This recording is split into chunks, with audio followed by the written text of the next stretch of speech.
혹시 MTS만으로 6개월 만에 3억을 벌었다는 직장인 투자자가 있는 곳이 맞나요? 네, 잘 찾아오셨습니다. 어떻게 말아드릴까요? 크게 시간을 투자할 수는 없어서 어떻게 종종 벌 수 없을까요? 많은 분들이 하는 고민이기도 하고요. 주식 시작을 한 지가 한 3년 2개월밖에 되진 않았지만 저만의 이제 스타일로 시수 제재차라는 저만의 투자법으로 좋은 수익을 꾸준하게 내고 있거든요. 상승장뿐만이 아니라 작년에 하락장 그리고 올해 반등장까지도 이 공식만으로도 충분히 좋은 종목을 선정할 수 있다라고 생각하는 사람이기 때문에 그 방법에 대해서 알고 싶으시면은 로얄 샬롯 하나 사시면은 제가 좀 싸게 알려드릴게요.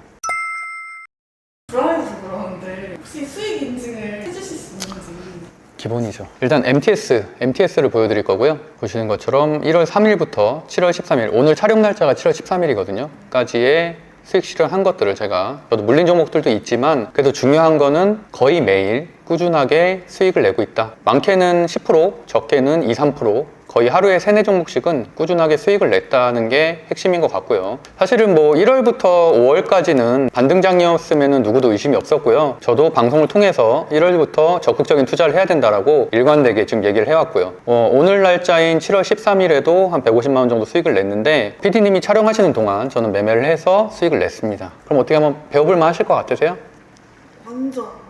메인 계좌는 지금 한 2억 천 정도 수익이 났고요. 비계좌가 이제 올해 한 8천 정도 수익이 났기 때문에 대략 따지면 한 3억 정도 수익 실현을 했습니다. 시수 제재차가 오늘 말씀드릴 종목 선정의 5대 원칙인데 일단 시장입니다. 시장. 수는 수급, 재는 재료, 두 번째 재는 재무제표, 마지막은 차트인데 중요한 건 이 순서대로 중요하다는 게 핵심인 것 같아요. 시장이 가장 중요하기 때문에 시장이 하락하는 날에는 저는 매수하지 않습니다. 폭락할 때가 매수의 기회이기도 하지만 우리 같은 경우는 2020년도, 2021년도에 코로나 상승장, 2022년도에 폭락장, 올해의 반등장까지 지금 경험을 하고 있죠. 작년과 같은 경우는 끝없이 폭락을 하고 있고 바닥이었다고 사도 또다시 이제 큰 손실을 보는 그런 흐름으로 갔을 가능성이 높거든요. 그렇기 때문에 그만큼 시장이 중요하다고 생각을 하고 있고 시장이 오르면 2,400개 종목 중에서 약 2,000개 정도가 상승을 합니다. 어떤 거를 사도 내가 수익이 낼 가능성이 높다는 거죠. 2,400개 중에 약 2,200개가 하락하는데 그런 상황에서 상승할 종목을 찾는다는 것 자체가 굉장히 무모하다고 생각을 하고 있고 그렇기 때문에 시장을 가장 중요하게 생각을 하고 있습니다. 시장에서는 총 11가지 지표를 보고 있는데 약 1, 2분 정도면 충분히 내일 시장이 상승하고 있는지 하락하고 있는지를 판단할 수가 있다. 거기에 따라서 대응을 하면 된다고 생각을 하고 있습니다. 그럼 첫 번째로 일단 주요 증시를 검색하는 방법을 제가 알려드리겠습니다. 주요 증시라고 치면 돼요. 그러면 이런 화면들이 보이게 되죠.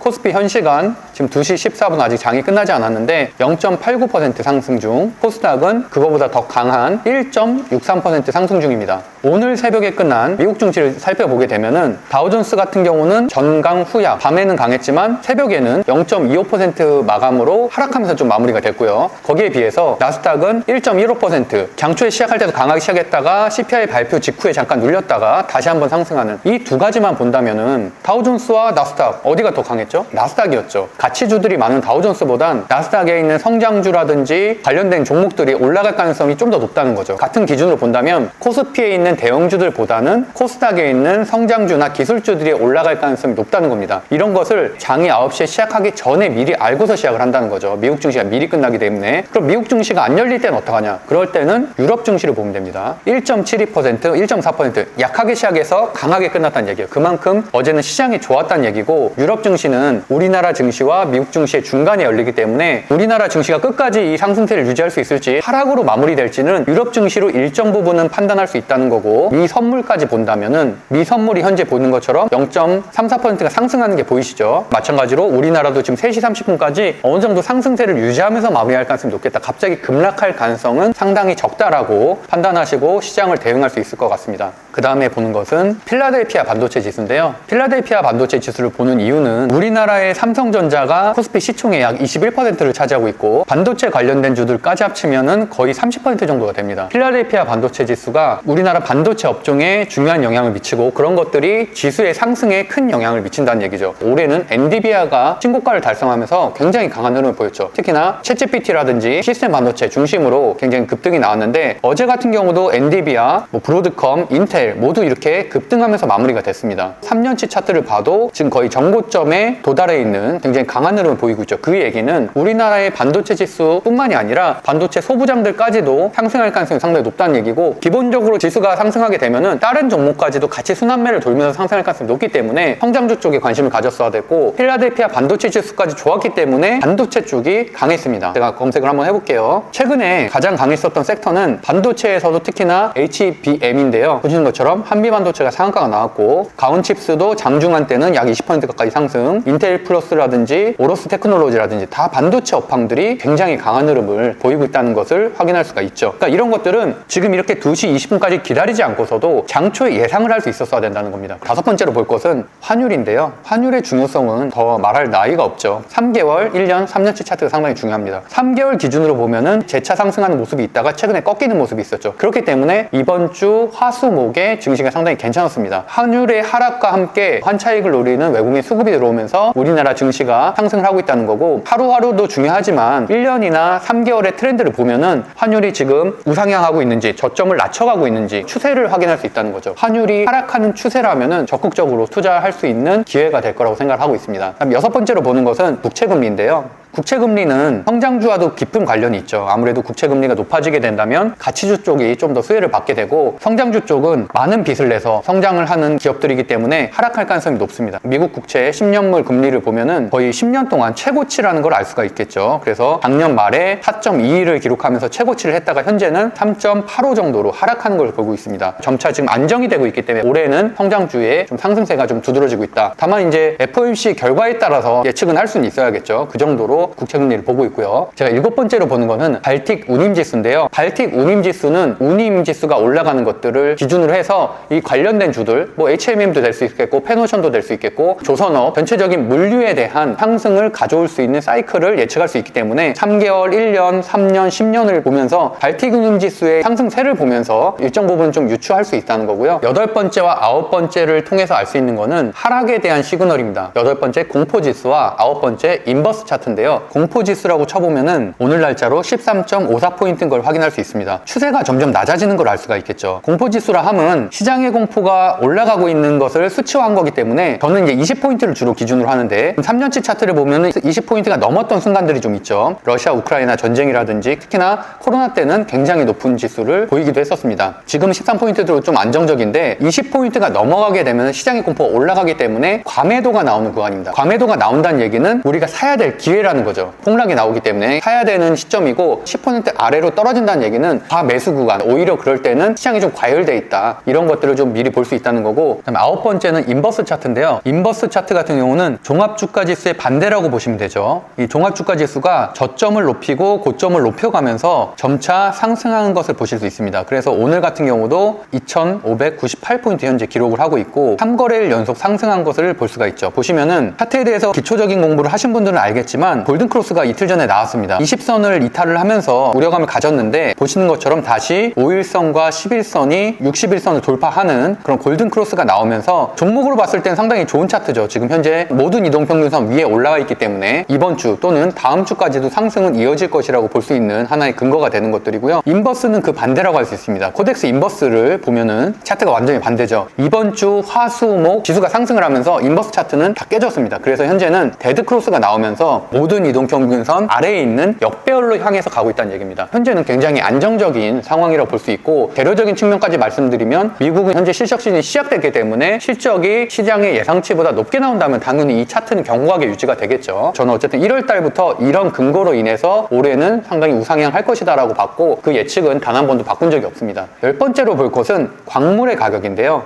트레이딩 이코노믹스에 들어가 보면은 여러 가지 경제 지표들이 나오는데, 그 중에서 상품 보시면은 원유는 지금 75달러, 천연가스는 뭐 2달러, 금은 1957포인트, 은은 24, 뭐 이런 식으로 좀 나오게 되죠. 러시아 우크라이나 전쟁이 있었을 때 100달러가 넘었었죠. 원유 가격이 올라간다는 얘기는 관련된 업종들은 좀 하락할 수가 있겠고, 원유의 대체제인 태양광이라든지 풍력이라든지 이런 대체 에너지들은 오히려 상승할 수 있는, 배터리 같은 경우도 친환경 에너지이고 석유나 화학 에너지를 대체할 수 있는 것들이기 때문에 이렇게 원유가 올라갔을 땐 배터리에도 모멘텀이 있다고 판단할 수가 있고, 광물 가격도 매일매일 10초 정도만 체크하면 충분하다라고 보고 있습니다. 마지막으로 보는 거는 비트코인의 가격입니다. 예전에는 비트코인과 시장과의 연관성이 상당히 컸었을 때도 있었습니다. 최근에는 그 정도로까지는 아니고 연관성은 다소 떨어지긴 했지만 그래도 뭐 비트코인 관련된 주들도 움직일 수 있고 또는 비트코인과 관련돼 있던 신사업들도 움직일 수 있는 모멘텀을 제공하기 때문에 매일매일 이제 비트코인 같은 것도 체크를 하고 있습니다. 한 6월 17일, 18일경쯤에 급등이 한번 나오면서 최고가를 형성하고 나서 횡보를 유지하는 것을 볼 수가 있죠. 비트코인이 어쨌든 가격대를 무너지지 않고 횡보를 유지하는 것 자체가 우리나라 증시에도 최소한 리스크는 제공하지 않는다는 얘기죠. 근데 비트코인이나 이런 가상화폐 자산이 급락을 하거나 이런 것들은 어쨌든 시장의 불안 요소로 주식에까지 넘어올 수 있기 때문에 최소한 우상향 또는 횡보까지는 하는 게 이제 시장에는 긍정적인 영향을 미칠 수 있다라고 보고 있습니다. 그렇게 해서 저는 총 시장 지표를 판단하는 데 있어서 말씀드린 11개 지표를 보고 있고 이 11개는 하나당 5초씩이면 충분하다. 약 1분에서 1분 30초 정도면은 하루의 시장을 그 다음날의 시장을 이번 주의 시장을 단기적으로는 충분히 예측이 가능하다. MTS만을 이용하는 직장인 투자자이기 때문에 하루에 딱 30분만 씁니다. 하루에 30분. 딱 30분만 준비를 해도 모든 지표들은 다 이미 나와 있는 상태이기 때문에 장전 예상가 정도만 보게 된다면 좀 더 도움이 되겠고 웬만한 것들은 30분이면 충분히 대응할 수 있다고 보고 있습니다. 기존의 주식 투자를 오래 하셨던 분들이나 전문가들 입장에서는 제가 이렇게 얘기하는 주장들이 주린이가 그냥 몇 번 맞춘 거 가지고 라고 생각할 수도 있는데 사실 그렇다고 치기에는 제가 그동안 유튜브에 올렸었던 많은 종목들이 적중한 것들이 굉장히 많습니다. 70~80% 이상으로 적중을 해왔기 때문에 오늘도 수익을 냈잖아요. 오늘 사실 하루 종일 촬영을 했는데 그 와중에서도 매매를 해서 150만 원 정도 수익을 낸 거거든요. 다음 거는 두 번째 시간에서 말씀드리도록 하겠습니다.